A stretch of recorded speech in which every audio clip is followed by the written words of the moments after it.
Muito bem. Senhores deputados, vamos começar então os trabalhos da Comissão. Quero cumprimentar o Dr. Xavier Barreto, mais uma vez aqui connosco, a Dra. Catarina Paulino, a Dra. Raquel Chantre, para agradecer a vossa presença, a Associação Portuguesa de Administradores Hospitalares. É requerimento do PSD para tratarmos do assunto a fim de obter informação mais detalhada sobre o sétimo barómetro de internamentos sociais. Como sabem, temos uma grelha de tempos,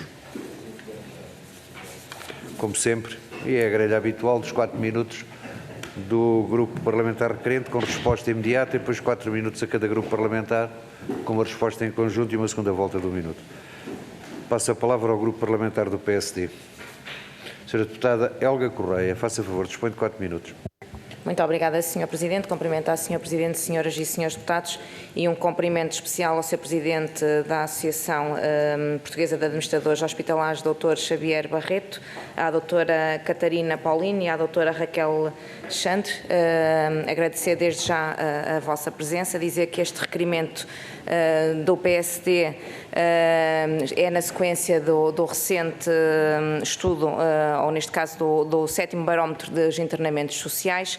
Em primeiro lugar, cumpre enaltecer esta iniciativa da Associação de Administradores Hospitalares, uma iniciativa muito importante numa altura em que o Serviço Nacional de Saúde enfrenta um forte problema de pressão agravado pelo rápido envelhecimento da população portuguesa, a insuficiente resposta da rede de cuidados continuados, que tem crescido de forma diminuta nestes últimos 8 anos, e o elevado e crescente número de pessoas a aguardar vaga na rede de cuidados continuados, números de maio de 2023, 2.160.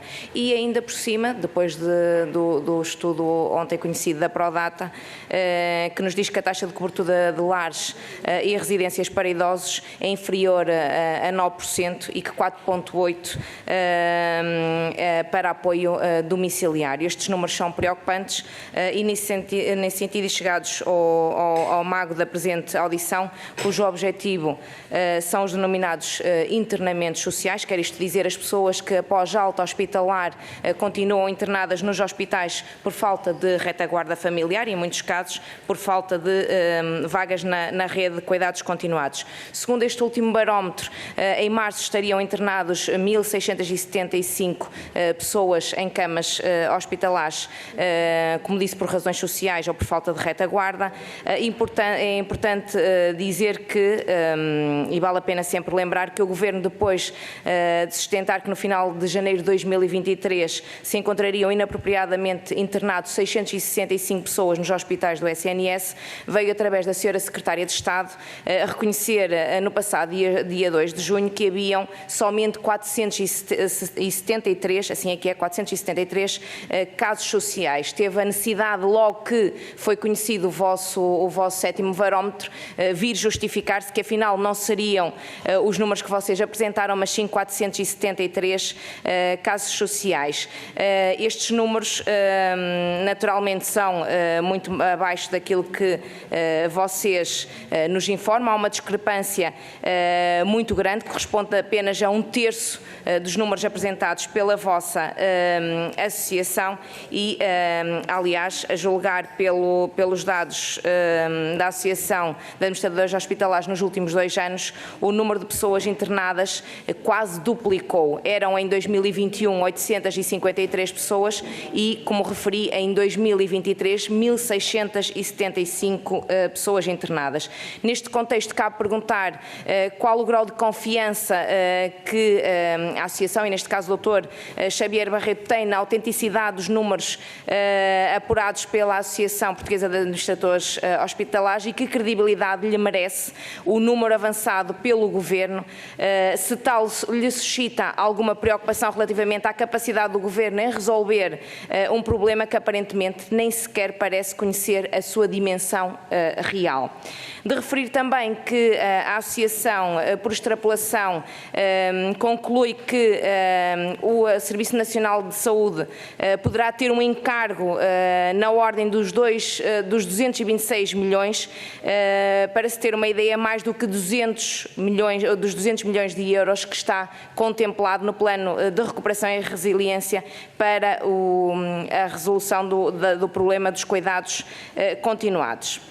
E depois, se virmos, e como eu já referi os dados da Pordata, perguntar se considera que a portaria conjunta do Governo, do Ministério da Saúde com o Ministério do Trabalho, a portaria 38A/2023, se no vosso entendimento está a atingir os objetivos para que o Governo se propôs, se realmente está a responder ou não, porque olhando para os dados que a Associação nos apresenta, dá-nos a entender que não, mas queríamos ouvir da vossa parte essa informação. E depois há uma outra questão que nos preocupa e que diz respeito ao subfinanciamento das unidades de cuidados continuados e da rede de cuidados continuados.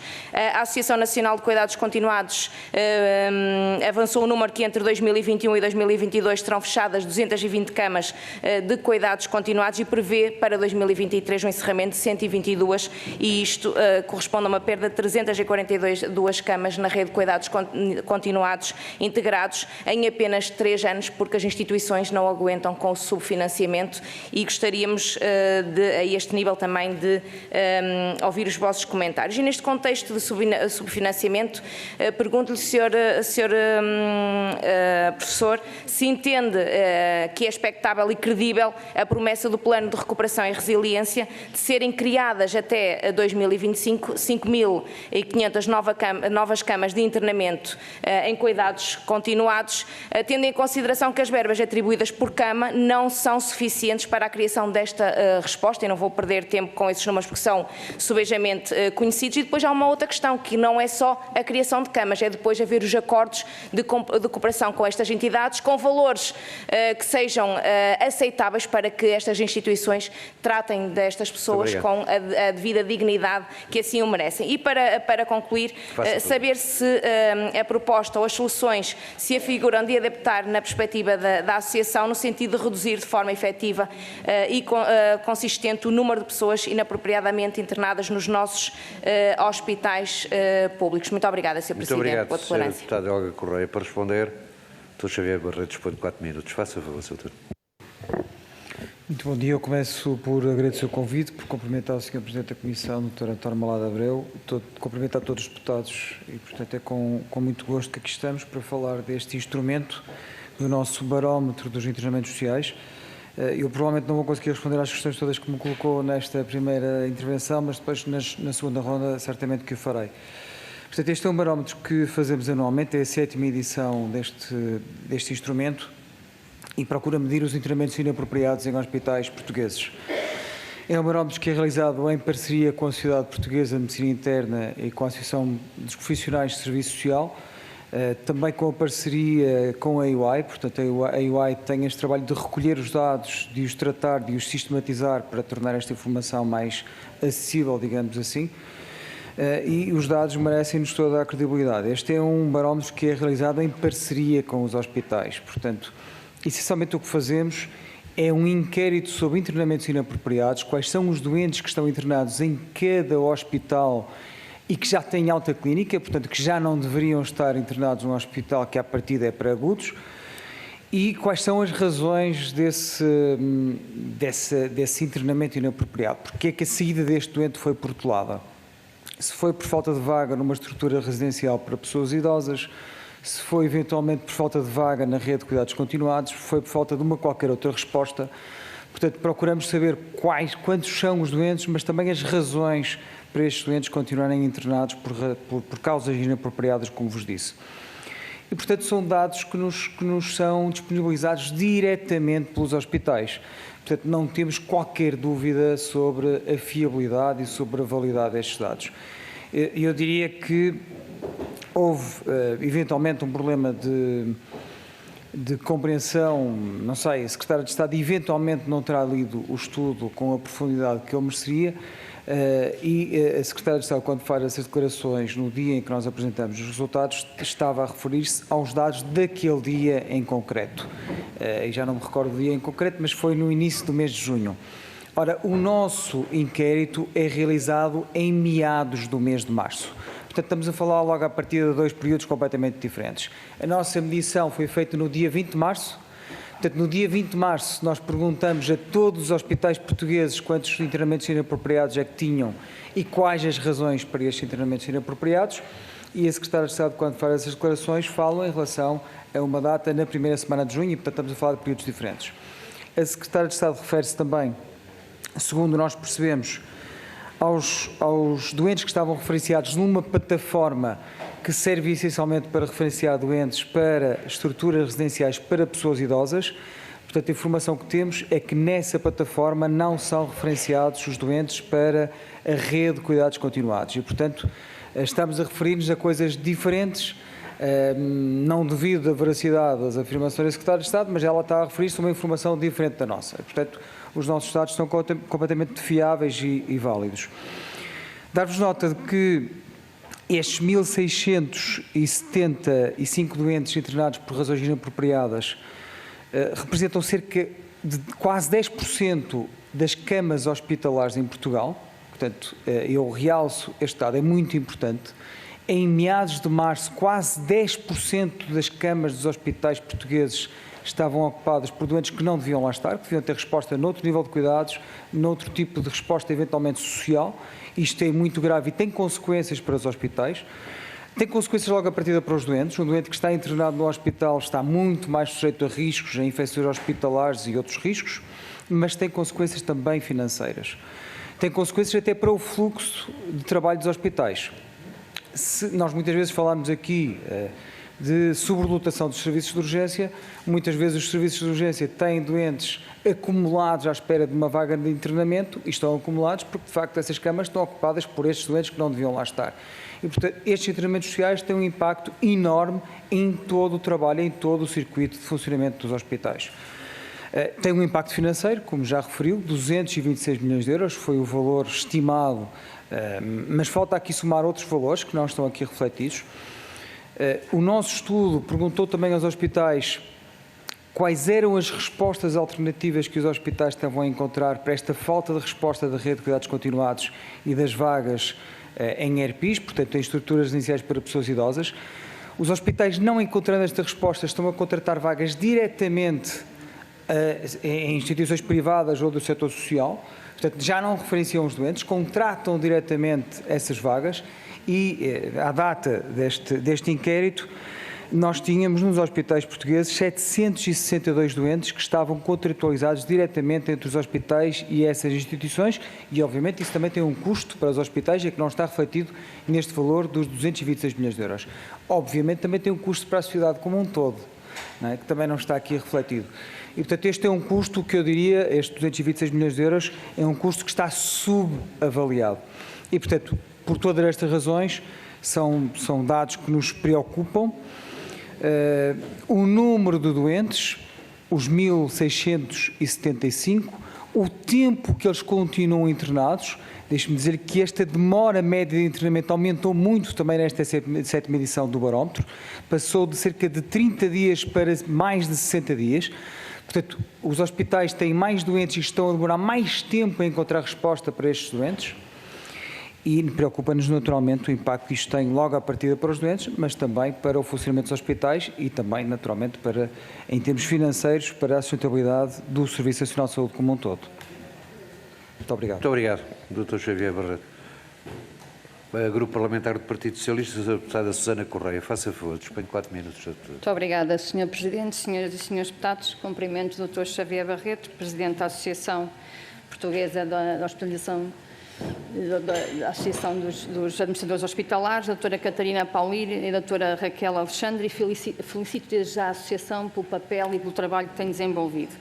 A audição a requerimento do PST tem como assunto o 7º barómetro dos internamentos sociais. O Serviço Nacional de Saúde tem sido confrontado ao longo dos anos, e este já é o 7º barómetro apresentado por esta Associação, tem sido confrontado com grandes desafios, e aqui já foram identificados, nomeadamente a característica da população que ocorre aos hospitais e também a característica das pessoas que estão identificadas neste barómetro como aqueles que mais permanecem dias e número de internamentos nos hospitais. Sejam os idosos, sejam as pessoas com falta de retaguarda, pessoas com falta de autonomia e alguma dificuldade da própria comunidade na resposta que é necessária. Apesar de medidas como o alargamento da rede de cuidados continuados integrados e que conhecemos, da própria hospitalização domiciliária, de um esforço das instituições de saúde através de programas como o PARS, número de lugares alargados nas ERPs e nos cuidados domiciliários, este continua a ser uma problemática que nos preocupa e preocupa também o Ministério da Saúde. Dado a última portaria, que tem cerca de um mês no momento em que é lançado este 7º barómetro, que é a portaria número 38A de 2023, de 2 de fevereiro, em que é criada especificamente com o objetivo de dar resposta aos utentes que permanecem internados nos hospitais por não terem condições de autonomia. Tendo como base o objetivo desta portaria, o próprio Grupo Parlamentar do Partido Socialista acrescentou a este requerimento do PST ouvirmos também em sede desta Comissão as entidades do setor social e do setor cooperativo. Até porque entendemos que muitas das questões aqui deixadas ao Sr. Presidente são questões que o setor social deverá responder, uma vez que faz parte desta articulação de respostas que são necessárias na comunidade para estes utentes que permanecem em unidade hospitalar depois da alta clínica. De qualquer forma, e tendo em conta a importância do assunto que nos é tratado, há aqui algumas questões que nós gostaríamos de perceber se, através da Associação de Administradores Hospitalares, conseguimos obter resposta. Designadamente, se há aqui alguma proposta de alteração na atuação legal. Nós sabemos que há fatores que não estão a responder a estes doentes pós-alta clínica, seja a retaguarda familiar, seja os ERPs, seja mesmo alguns fatores de índole organizacional ou até no modelo de referenciação. Portanto, nesta base, se há aqui algumas melhorias que possamos contribuir para introduzir. Designadamente também a própria portaria, esta portaria 38A, penso que já há aqui algumas melhorias, nomeadamente alguns utentes que já foram integrados através destas vagas nas instituições sociais, mas se há aqui algumas melhorias que possam ser introduzidas nesta portaria. E também que medidas poderão ser adicionadas, e lembro-me dos serviços de visão social e de ação social dos próprios hospitais, as equipas de gestão de altas, estas melhorias na própria comunicação e articulação entre as várias instituições saúde e social, para percebermos se há aqui alguns números que a resposta não é só a vaga no serviço social, mas alguma questão muito relacionada com o modelo de referenciação, organização e de comunicação entre os vários setores. Muito obrigada. Muito obrigado, Sr. Deputado Susana Correia. Passada a palavra ao Sr. Deputado Pedro Frazão, dispõe de 4 minutos. Faça favor.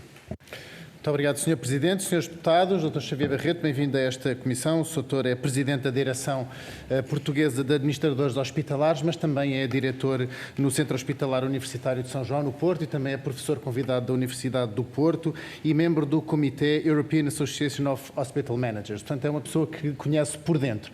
E, sendo uma pessoa que conhece por dentro, as suas declarações têm que ser ouvidas com bastante peso e bastante ponderação. E, portanto, quando o Dr. Xavier Barreto diz diretamente à imprensa que a lei da rolha que foi colocada aos hospitais recentemente pela esta direção executiva é preocupante e foi precipitada, nós temos que tentar perceber se, de facto, este diretor executivo não está a entrar numa senda do quero posse e mando. O Sr. também disse que esperava que o Ministro Pizarro tivesse mais força face àquilo que são as competências dos administradores hospitalares e que pudesse ter mais competência e que pensasse no sistema como um todo, e acusou mesmo o Governo de falta de estratégia para captar médicos para o SNS. Todo este enfoque é dado e nós temos que olhar para esta questão dos internamentos sociais, que é isso que estamos aqui hoje a discutir, com toda esta panorâmica do universo do SNS e das administrações hospitalares em Portugal, porque, de facto, este drama dos internamentos sociais que carecem de apoio é apenas a ponta do iceberg daquilo que se passa no SNS e que o Sr. tem alertado muito perspicazmente. Ora, nós sabemos que, de facto, existe falta das famílias para receber de volta doentes e que existe falta de apoios para os cuidadores informais. A primeira pergunta que lhe deixo é se, de facto, não lhe parece que o estado de pobreza em que o país se tem vindo a mergulhar não está também como uma causa desta incapacidade das famílias receberem os seus familiares e poderem dar-lhes o apoio necessário. Porque, de facto, nós estamos perante uma subida enorme de internamentos sociais, de 1.048 em 2022 para 1.675 e, de facto, isto mostra-nos também que os dias de internamento passaram de 30.000 para 100.000. Isto, de facto, impacta nos serviços de urgência, porque quando nós temos internamentos adiados, com altas adiadas nos serviços de medicina e nos serviços de especialidade, não temos camas libertas e depois, não tendo camas libertas, as pessoas que entram na urgência não podem subir para os serviços e, portanto, tudo vai ficando cada vez mais impactado a montante e nós vemos aqui um sistema de barragem ao SNS. Muitas vezes as urgências são apontadas como o drama das urgências, mas não é visto aquilo que está a montante e que deve ser atalhado. Portanto, o que está a montante, no fundo, é uma falta de vagas na rede de cuidados continuados integrados e na rede de cuidados paliativos e também uma falta estrutural das residências para pessoas idosas em lares particulares e também em lares da segurança social. O relatório que foi realizado pela APAH contou com a participação de 39 hospitais do SNS, no total de 19.462 camas, portanto é um relatório bastante extensivo, representando 80% da capacidade nacional do SNS. E, portanto, nós temos que ficar muito preocupados, Sr. quando nos vem dizer aqui, como disse na sua intervenção inicial, que 10% das camas do nosso SNS não deveriam estar ocupadas e que a média do internamento passou de 30 para 60 dias, ou seja, passou exatamente para o dobro. Isto tem um enorme impacto na saúde mental dos doentes, na saúde física dos doentes, mas também tem um enorme impacto financeiro no SNS, que foi contabilizado em cerca de 226 milhões de euros ao ano. Quando se fala em falta de eficiência no SNS, isto de facto é um exemplo gritante daquilo que não se resolve com atirar dinheiro para cima do problema, mas sim resolver-se-ia com uma boa gestão. Vou-lhe deixar questões muito concretas, Sr. com a sua tolerância, Sr. Presidente, que é qual é a forma que este aumento significativo de internamentos afeta o funcionamento dos hospitais e a qualidade dos serviços prestados? E se foram identificadas as principais causas deste aumento de 60%? É a falta de recursos das famílias, falhamos enquanto Estado Social, o que é que está a falhar?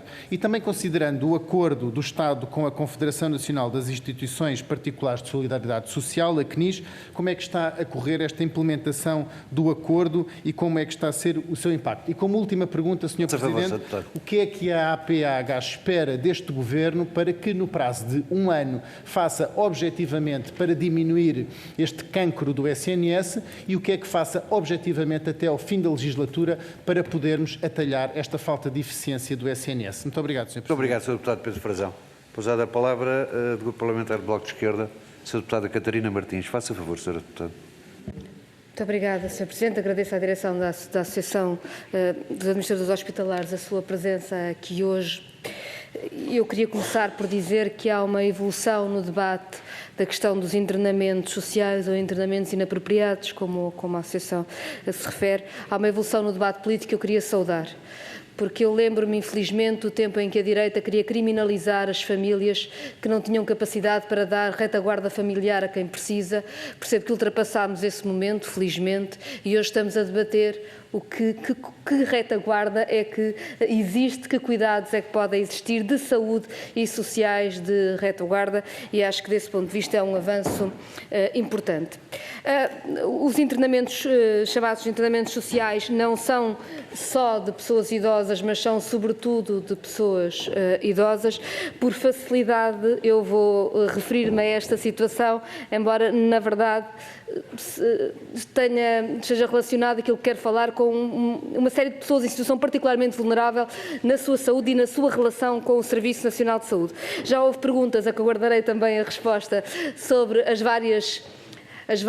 os vários caminhos necessários para que não existam estes internamentos.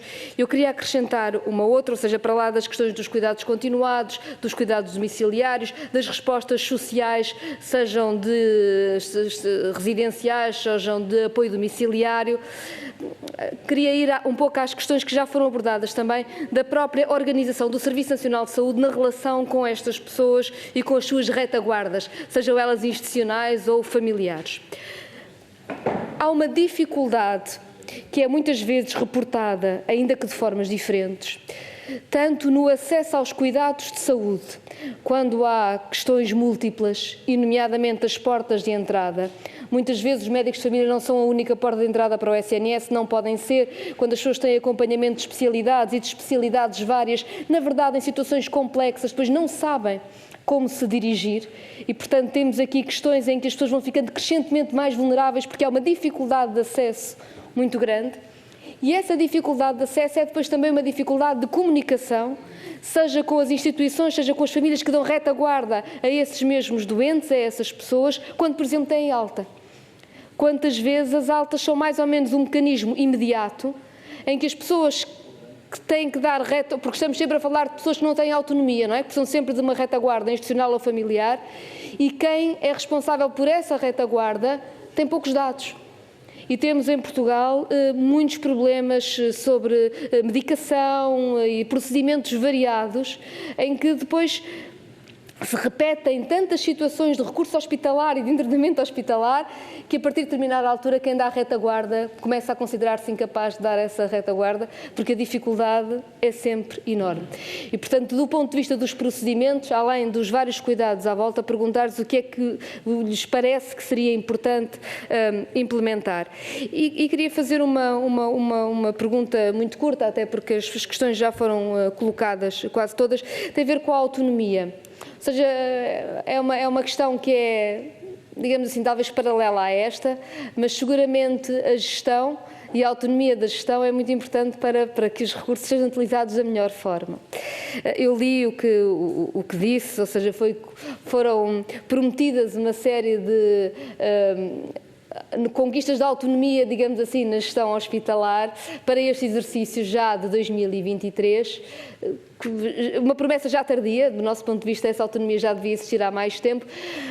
Pergunto se ela é real, porque das últimas declarações que li suas, essa autonomia no exercício de 2023 ainda não teria acontecido e, portanto, queríamos também perceber como é que está essa questão. Muito obrigado, Sra. Deputada Catarina Martins. Para responder, o Dr. Xavier Barreto. Faça favor, Sr. Muito obrigado. Tentando seguir a ordem pela qual me foram colocadas as questões, que melhorias é que nós podemos propor para este processo?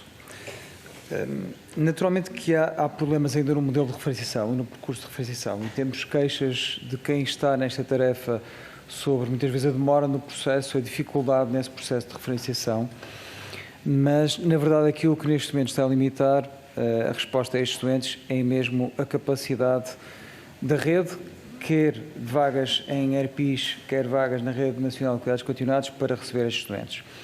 Eu diria que a reflexão que nós podíamos fazer para médio e longo prazo é de que forma é que nós podemos melhorar o apoio que damos às famílias, aos cuidadores informais, e isso está neste momento em cima da mesa, como é que nós podemos facilitar o acesso daqueles que já são cuidadores informais, mas que não têm conseguido aceder ao estatuto, de forma a capacitar essas pessoas, a capacitar muitas vezes as famílias para receber estes doentes em casa. Eu acho que esta é a questão mais importante.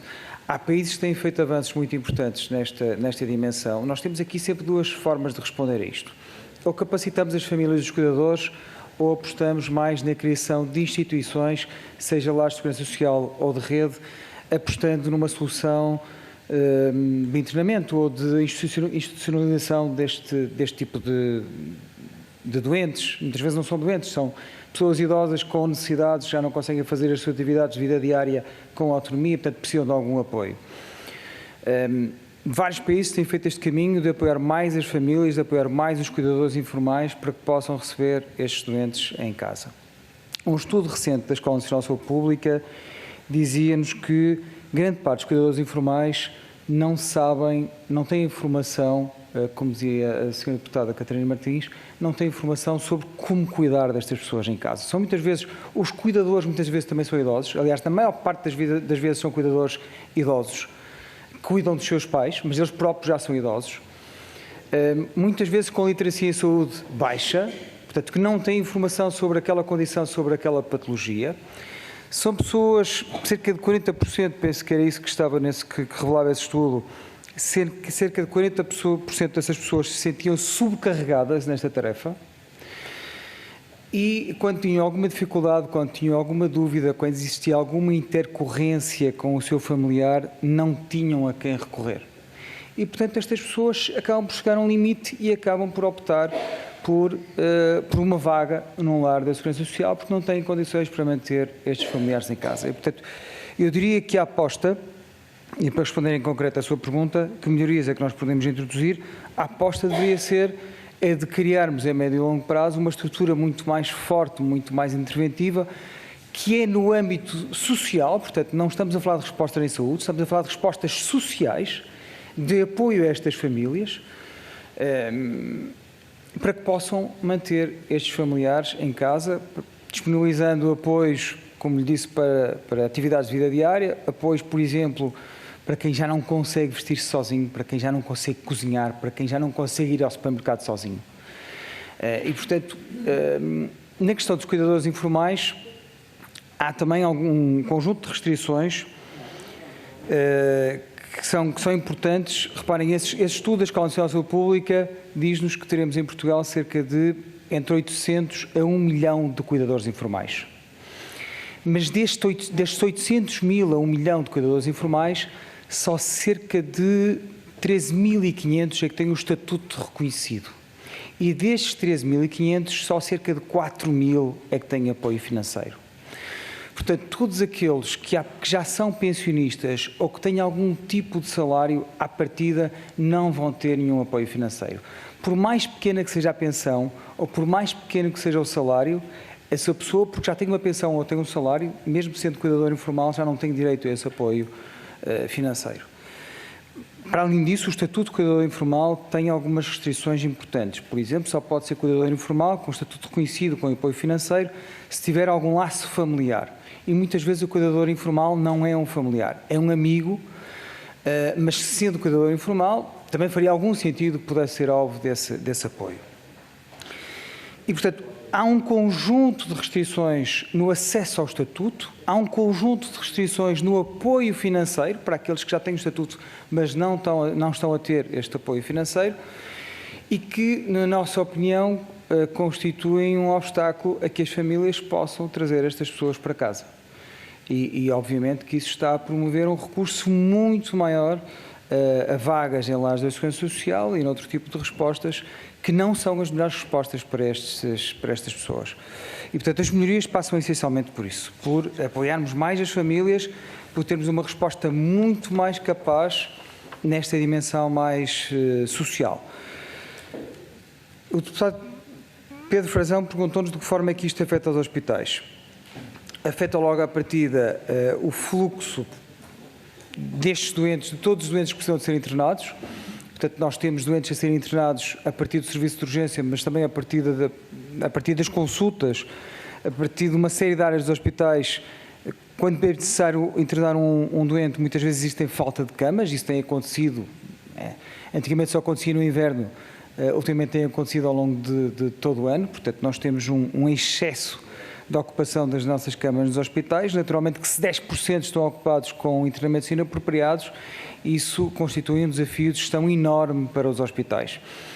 E contribui, por exemplo, para a sobrelotação dos serviços de urgência. Portanto, quando nós temos notícias de doentes que estão internados nos serviços de urgência, muitas vezes durante muitas horas, à espera de uma vaga no serviço de internamento, obviamente que isso tem uma forte relação com estes internamentos inapropriados, com estes internamentos sociais. As causas que nos são apontadas pelos hospitais são essencialmente estas duas grandes causas: falta de vagas em estruturas residenciais para pessoas idosas ou falta de vagas na Rede Nacional de Cuidados Continuados. Mas, como lhe disse, no nosso entender, se tivéssemos uma capacitação maior das famílias, se tivéssemos outro tipo de apoios sociais aos cuidadores informais, provavelmente não seriam necessárias tantas vagas em lares, tantas vagas na rede, porque as famílias teriam mais condições para cuidar dos seus familiares nas suas casas. E isso, infelizmente, não existe. E, portanto, o foco tem que estar claramente no apoio às famílias. Uma das perguntas que nos foi colocada pela deputada Catarina Martins foi acerca da preparação para a alta. Eu concordo que sim, que é preciso uma relação maior com as famílias, nem sempre essa interface no momento da alta com as famílias tem o tempo e a informação necessária, muitas vezes por falta de recursos dos hospitais, para ter esse momento de diálogo e ter esse momento de capacitação das famílias. A pessoa que regressa à casa, mas que ainda tem necessidades, e tem necessidades em saúde, muitas vezes a família naturalmente podia ser capacitada. Há questões até relacionadas com a reconciliação terapêutica. Um doente que leva para casa um conjunto de fármacos tem que fazer, a família também tem que ser instruída sobre como é que deve fazer estes fármacos, como é que deve conciliar todo o conjunto de tratamentos que tem que fazer. E quando não o faz, quando, por exemplo, existe uma baixa adesão terapêutica, isso resulta em reinternamentos, em readmissões. Portanto, isto muitas vezes é um ciclo, e que é um ciclo que poderia ser interrompido se nós tivéssemos um melhor protocolo de alta e se tivéssemos mais tempo para o fazer.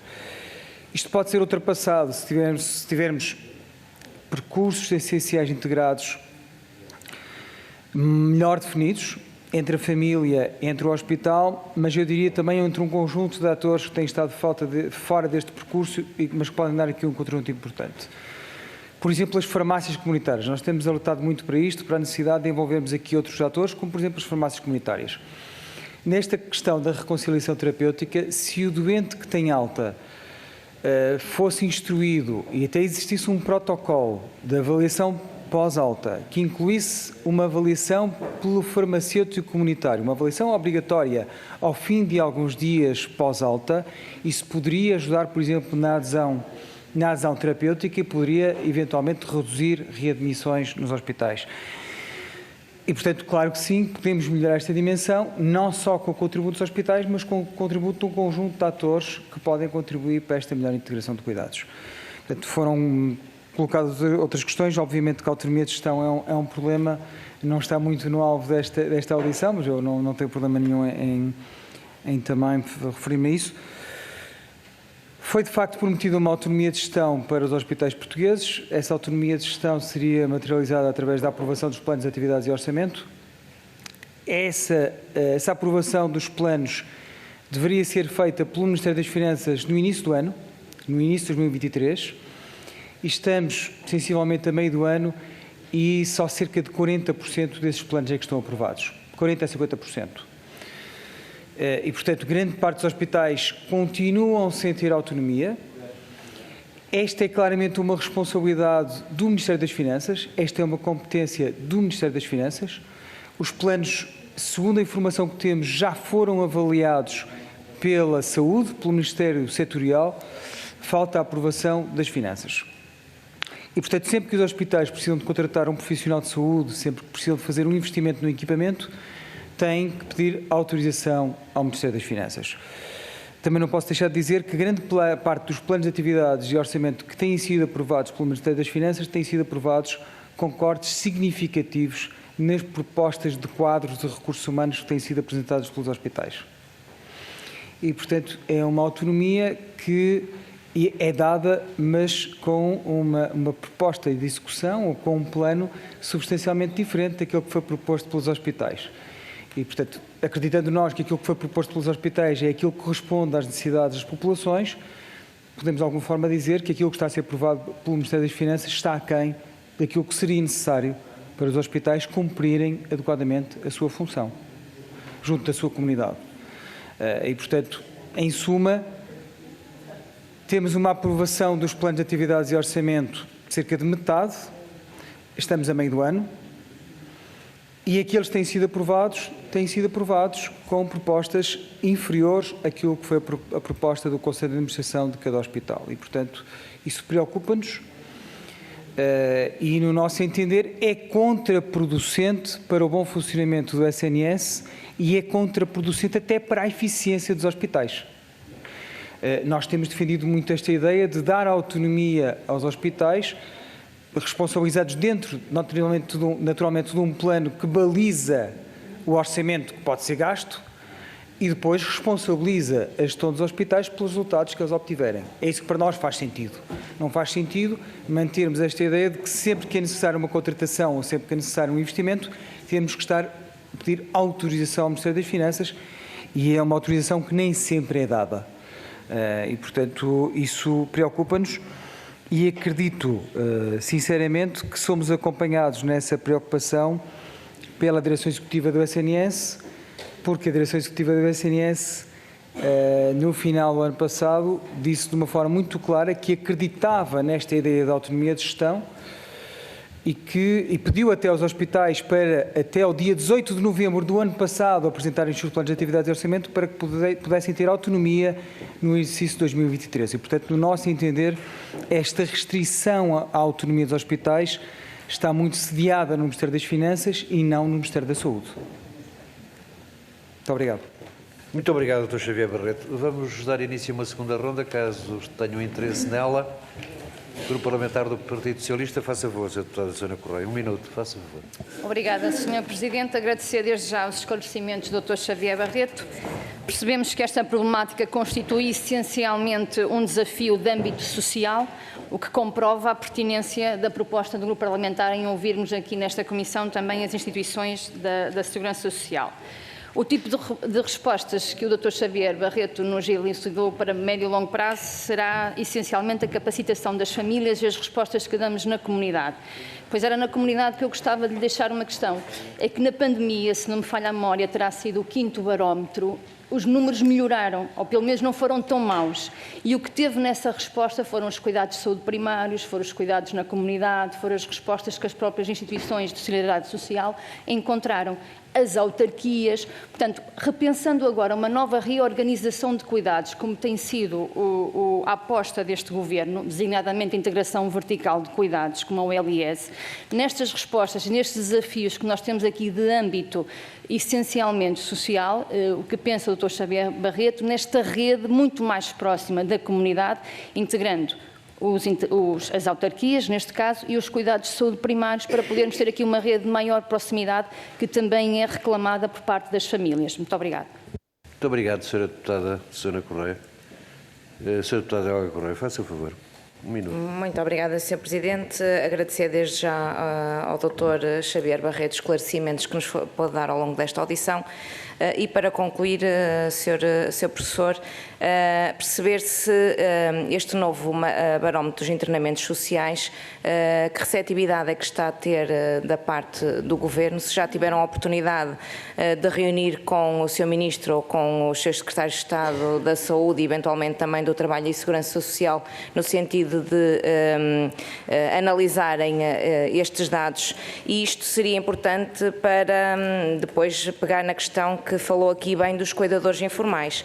O PSD tem alertado ao longo destes anos que não houve por parte do Governo um estudo aprofundado naquilo que é a quantificação do número de cuidadores informais em Portugal.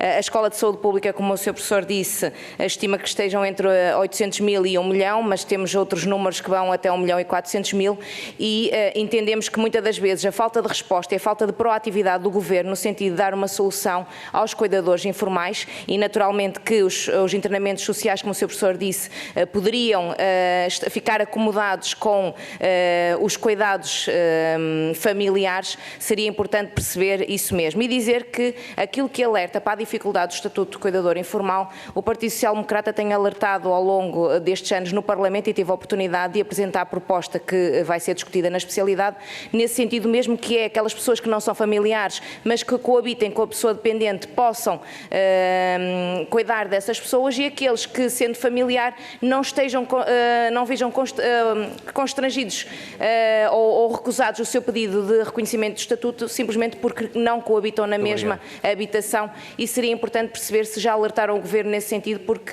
muitas das vezes nós sentimos aqui no Parlamento que estamos a falar sozinhos, e era importante haver associações como a vossa, com o peso que a vossa tem, no sentido de alertar também o Governo para esta problemática. Muito obrigada, Sr. Presidente. Muito obrigado, Sr. Deputado Helga Correia. Sr. Deputado Pedro Frazão, faça favor, um minuto.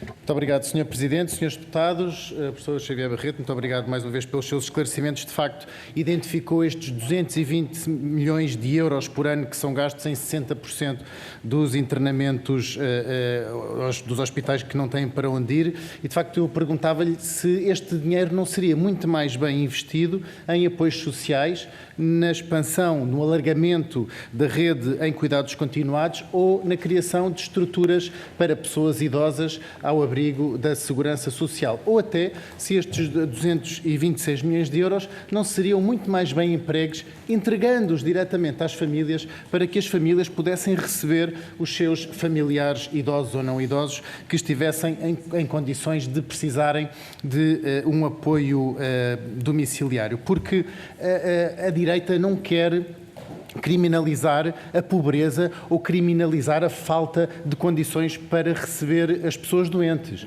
O que a direita, pelo menos o meu partido, o Grupo Parlamentar do Chega, critica é famílias que se desresponsabilizam e que vão deixar aos hospitais os seus familiares doentes, viram as costas e nunca mais querem saber. Ou até, aliás, estrangeiros que vêm a Portugal com pessoas deficientes ou doentes e as deixam nos hospitais e depois retornam para os seus países, e essas pessoas têm que ser dirigidas para a Rede Nacional de Cuidados Continuados, e a prestação que é devida à família nunca consegue ser recuperada. Muito obrigado, Mas só para deixar uma questão concreta, Sr. Presidente, nomeadamente neste acordo que o Estado fez com a Confederação Nacional das Instituições Particulares de Solidariedade Social, com a CNIS, Sr. Presidente, que previa uma comparticipação de 1.300 euros mensais por cada doente que viesse a ser acolhido nessas instituições particulares. O Padre Lino Maia disse em janeiro que esperava que quase 1.500 pessoas pudessem vir para as instituições da CNIS, libertando cerca de 700 camas hospitalares. Sr. Presidente, como é que está a implementação deste plano que foi anunciado em janeiro? Existiram, de facto, nestes 6 meses que decorreram desde janeiro, existiram, isso foi visto, estas camas foram libertadas do SNS, ou foi só mais uma medida que acabou por não ser implementada? Muito obrigado, Sr. Deputado Pedro Frazão. Pousada a palavra à Sra. Deputada Catarina Martins. Faça favor, Sr. Deputado, um minuto. Muito obrigada, Sr. Presidente. Agradeço a resposta. Acho que, aliás, a reflexão que nos traz sobre protocolos de alta é muito relevante. Falou-se sobre cuidadores informais e bem que precisam desse apoio e que são, na verdade, o que sustenta a rede social no nosso país de tantas formas. Mas estaremos de acordo que ser cuidador informal tem que ser uma escolha e não uma imposição. E, portanto, há sempre ou seja, a resposta institucional é aqui também a resposta institucional ou a resposta de autonomia. A resposta que permite a autonomia com cuidado domiciliário a outros é fundamental. E o que eu lhe queria perguntar é se tem uma avaliação do que são as respostas institucionais na relação e da sua capacidade, incluindo de literacia na saúde e de acompanhamento das pessoas em situação muito vulnerável e que têm muitas vezes estes ciclos de que falávamos. Temos a ideia de que há também uma desproteção, ou seja, mesmo quem tem vaga em instituição, não é claro que depois tenha o acompanhamento coordenado social e de saúde que precisaria face à fragilidade em que está, e seguramente isto também se reflete nos números de internamento inapropriado e talvez tenham alguma ideia sobre isso. Agradeço-lhe ter aceito responder à questão que era um pouco lateral, mas que do nosso ponto de vista tem sentido, porque quando estamos a falar da gestão do SNS, com certeza que a autonomia é também importante. E se me permite fazer uma segunda pergunta lateral, a carreira dos administradores hospitalares, tanto quanto sei, está bloqueada há 20 anos. Queria saber se há alguma novidade nessa frente. Muito obrigado, Sra. Deputada Catarina Martins. Para responder, Dr. Xavier Barreto, faça favor, Sr. Deputado. Bom, relativamente à questão que nos foi colocada pelo PS, eu diria que nós temos que criar aqui um novo quadro, criar novas respostas que deem outro tipo de apoio social a estas famílias. Eu acho que nós não podemos partir do pressuposto, eu ia tratar esta discussão sobre se a responsabilidade é ou não da família, se a família deve ou não ser responsabilizada. E a percepção que nós temos é que às vezes é muito difícil fazer essa escolha.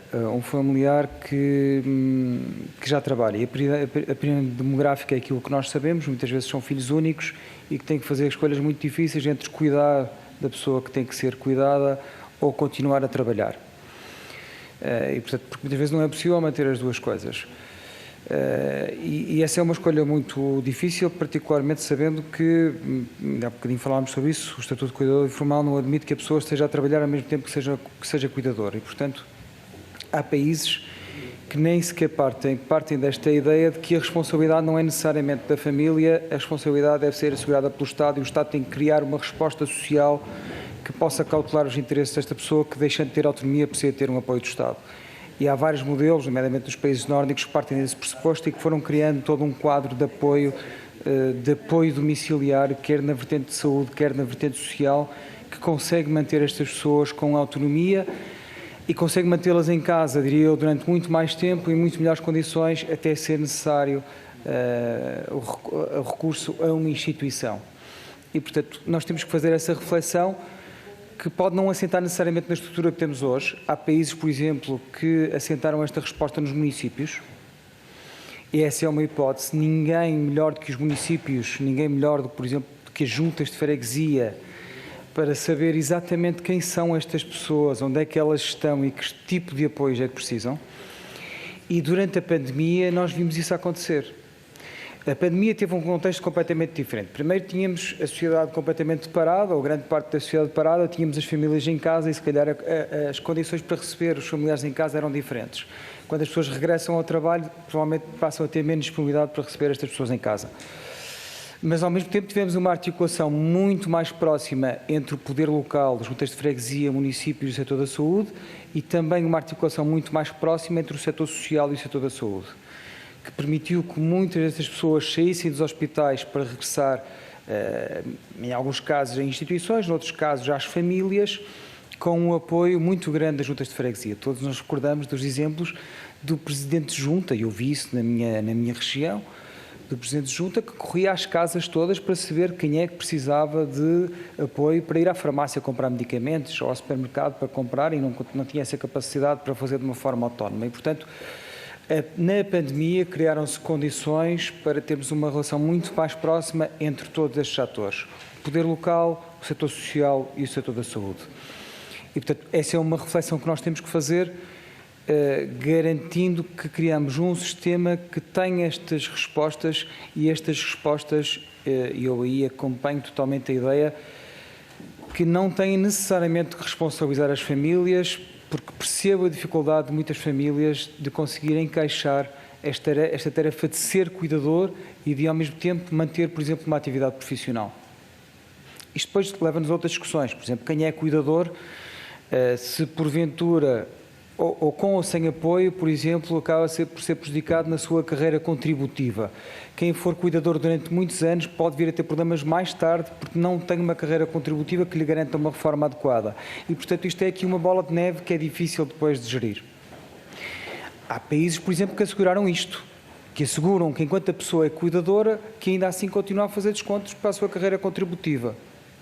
E, portanto, há todo aqui um quadro que precisa de ser repensado para garantir este tipo de apoios domiciliários, para garantir este tipo de apoio às famílias e, como disse há bocado a senhora deputada, eu não conheço esse estudo que referiu da OCDE, mas conheço outros em termos de resposta, de cobertura das respostas e, de facto, a cobertura de respostas, quer de respostas lares ou rede, quer de respostas de cuidados domiciliários, está muito aquém das necessidades, muito aquém das necessidades. falou em 4 ou 5%. Eu tinha uma ideia da última carta social, que penso que é de 2021, que andava à volta dos 10, 15%. Do Pordata.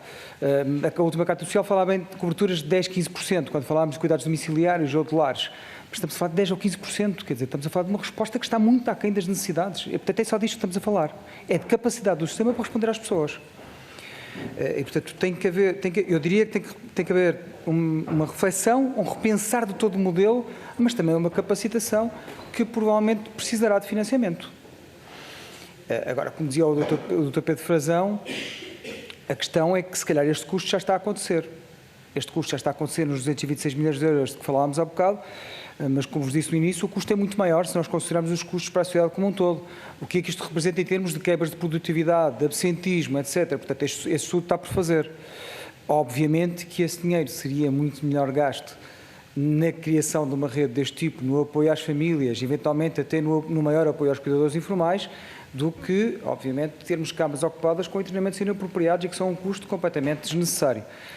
Mais a mais porque estes doentes que estão nos hospitais não só não têm nenhuma vantagem, só têm custo, como também têm riscos de adquirir uma infecção hospitalar, ou terem uma reação adversa, ou terem, por exemplo, um erro de medicação. E, portanto, não é impossível, eu diria até que acontece, eu tenho que o dizer, acontece, que um doente, estando internado por razões inapropriadas, durante o curso desse internamento, acaba por ter um problema grave de saúde que obriga depois a que continue no hospital por muito mais tempo. Isto acontece. Portanto, isto deve nos preocupar a todos. Aliás, quando nós fizemos este debate, quando nós apresentamos estes resultados no Hospital de Santa Maria, recordo-me disso ter sido por um internista que esteve connosco, um internista de Vila Real, que fazia um paralelismo entre a taxa de infecção hospitalar, que anda à volta dos 10%, e estes internamentos. E ele dizia, nós podemos presumir com toda a legitimidade, que deste total de doentes, destes 1.675, cerca de 10% vão adquirir infecções hospitalares. E parte deles, provavelmente, vai adquirir infecções graves. Não é? E, portanto, isto tem que nos preocupar a todos. Não é? E, portanto, outras questões que me foram colocadas, eu peço desculpa, fui aqui apontando, não sei se me esqueci de alguma.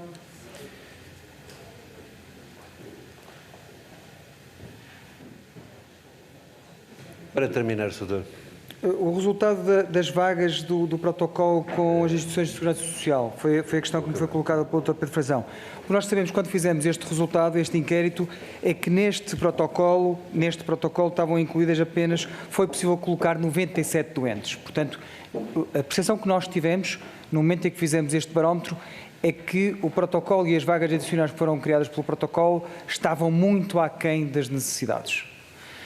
Portanto, eu acho que é uma questão que pode ser discutida com a rede, porque é que isto está a acontecer. O financiamento, há um subfinanciamento ou não há? Eu não tenho a estrutura de custos, não sei quais são os resultados das instituições, portanto terá que ser discutido com eles. Admito que possa existir subfinanciamento em algumas linhas de rede ou em algumas linhas de ERPIs. Uma questão que foi aqui discutida, se é possível ou não a concretização da meta que está prevista no PRR de criação das mais 5.000 camas de rede de cuidados continuados, é uma questão importante. O Governo aumentou recentemente o financiamento dedicado a esta linha do PRR, e muito bem. Portanto, estava previsto cerca de, penso que eram 205 milhões de euros para a criação de mais 5.500 camas até meados de 2025. O Governo, percebendo, tendo em conta o aumento dos custos da construção, percebendo que esse montante não seria necessário, aumentou em cerca de 40% a dotação dessa linha do PRR e, portanto, em termos de financiamento, à partida isso será possível. Se é ou não execuível num tão curto período de tempo lançar concursos e executar a obra em 2 anos, nós temos algumas dúvidas. É uma questão, e eu penso que o Governo também está preocupado com essa linha. É claro que esta questão dos custos de construção prejudicou muito o lançamento dos concursos, prejudicou muito a execução. Eu diria que tem que ser feita aqui uma pressão, um forcing, portanto um foco muito grande na execução, porque estas 5.500 camas de rede são fundamentais para resolver este problema. E existindo um financiamento do PRR, nós não o podemos perder. Portanto, mas o Governo deu esse sinal, e bem, de aumentar a dotação desta dimensão, desta linha do PRR.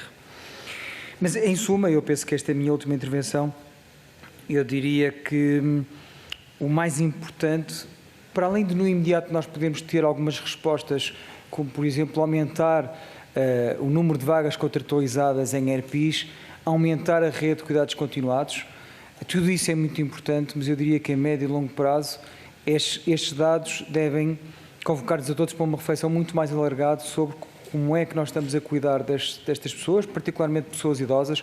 80% destes internamentos são de pessoas idosas e esta é uma realidade que não é pontual, não é conjuntural. Isto vai ser assim para sempre, quer dizer, a pirâmide demográfica é o que é, até nós a invertermos, nós vamos ter que nos confrontar com este problema.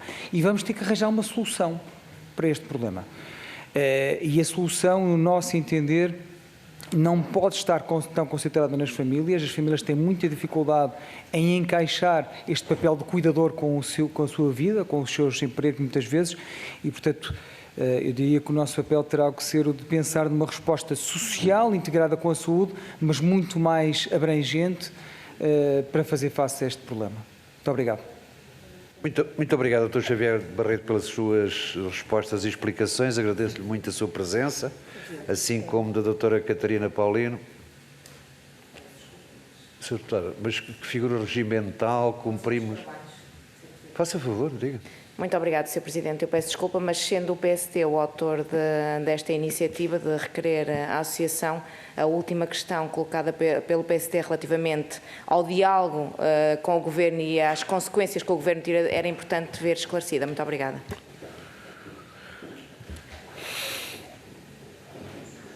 Faça favor, Sr. Doutor.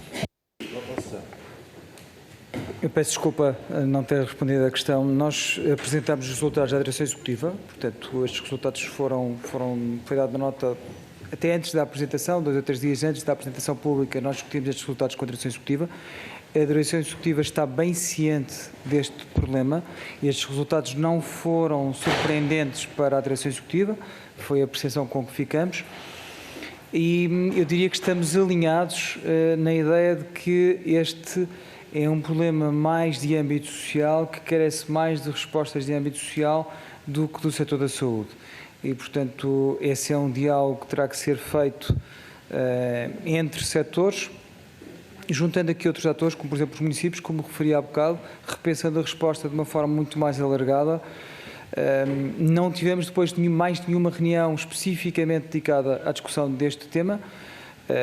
Obviamente que voltaremos a este tema nas reuniões que tivemos com a tutela, mas ainda não tivemos essa oportunidade. Eu peço desculpa, esqueci-me também de responder a uma questão à Sra. Deputada Catarina Martins, a propósito da nossa carreira. Infelizmente a nossa carreira ainda não está revista e não temos nenhum avanço significativo na revisão da carreira. A nossa carreira está por rever há mais de 20 anos, a não revisão da nossa carreira prejudica todos os dias o funcionamento dos hospitais do SNS. O facto de não existirem administradores hospitalares que garantem a gestão intermédia dos hospitais, que fazem a gestão do dia-a-dia de todas as unidades, de todos os serviços, que são responsáveis por fazer as escalas, por avaliar os pedidos de compras, por avaliar os tais percursos essenciais de que falámos há bocado. Quem tem que os construir são os administradores hospitalares, por discutir a integração de cuidados, por criar novas respostas. Quem tem que garantir a gestão de todos os hospitais e unidades do SNS deviam ser administradores hospitalares. Infelizmente, a nossa carreira, como disse e bem, está por rever há mais de 20 anos e, no nosso entender, isso tem um impacto muito danoso para o funcionamento do SNS e, em última análise, para os nossos doentes. Porque tendo um SNS menos eficiente, menos capaz de responder às nossas populações, obviamente que isso resulta em menos acesso, em maiores tempos de espera, em maiores prejuízos, em maiores déficits do Serviço Nacional de Saúde. O Governo, inexplicavelmente, continua a recusar rever a nossa carreira, não dá nenhum argumento para não o fazer, não dá nenhum argumento de impacto financeiro, não dá nenhum argumento, não nos diz que não concorda com a existência de gestão no SNS, não podia dizer, porque, aliás, todos os dias nos diz que é preciso melhor gestão do SNS, mas depois recusa-se ao mesmo tempo a rever a nossa carreira, o que é um contrassenso absoluto, que não explica. E, portanto, aliás, deixem-me dizer-vos que nós temos dezenas de administradores hospitalares por todo o país. Dr. Xavier, para terminar, por favor. São 30 segundos. Dezenas de administradores hospitalares a trabalhar em todo o país, em contrato individual de trabalho, que estão há 20 anos sem avaliação de desempenho e sem qualquer progressão ou desenvolvimento profissional. Isto levanta-nos muitas dúvidas, até legais. Qual é o enquadramento de termos pessoas a trabalhar assim no SNS? E levanta-nos, eu acho que levanta-nos questões éticas para todos, se é eticamente aceitável Xavier, termos temos mesmo de trabalhadores do terminar. SNS nesta situação. Temos E, uma portanto, audição a para seguir. responder em concreto, não temos nenhum avanço, infelizmente. Muito obrigada, Dr. Xavier Barreto.